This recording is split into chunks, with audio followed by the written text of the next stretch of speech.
If you were planning a wedding this summer, it probably felt like the cards were stacked against you, what with traffic lights and gathering and travel restrictions. And when new advice came out about wearing face masks during photographs, there was a whole new level of stress for brides and grooms to cope with.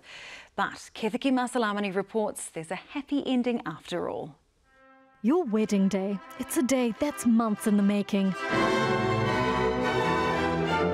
But imagine that magic day without even being able to see the face of the person you're committing yourself to for the rest of your life. We thought it was ludicrous, but also very stressful. Last night, advice on the government COVID-19 website stated from the 4th of February, masks must be worn at gatherings, and you cannot take your mask off for photographs. The fact that we have to supposedly wear masks when I'm marrying the person that I sleep next to every single night, and wearing masks to, hug your family and friends that you catch up with every weekend. So her something blue might have been a mandated mask.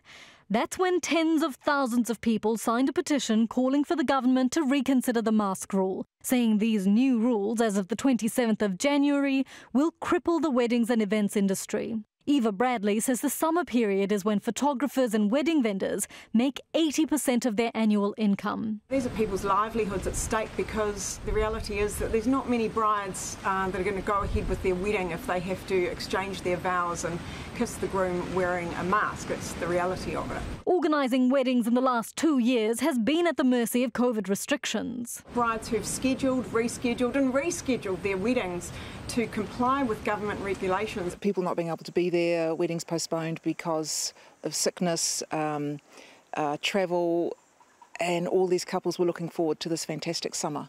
The new advice caused some confusion because just 3 days ago, the mask rules didn't apply for most weddings. These changes also won't apply to non-public facing workplaces, swimming pools, and gatherings where you have the exclusive use of a premises. But just as quickly as the new rule was implemented, it was gone. The mask rule for gatherings still applies, except when you have exclusive use of the venue, including weddings. The amount of distress that's caused people by having a rule brought in and then kicked out straight away, it just makes no sense. It's left us all gobsmacked. The added unnecessary stress has been very frustrating for a lot of us, yeah. So here's to the happy couple. We'll get to see your smiling faces after all. Kethiki Masalamani, News Hub.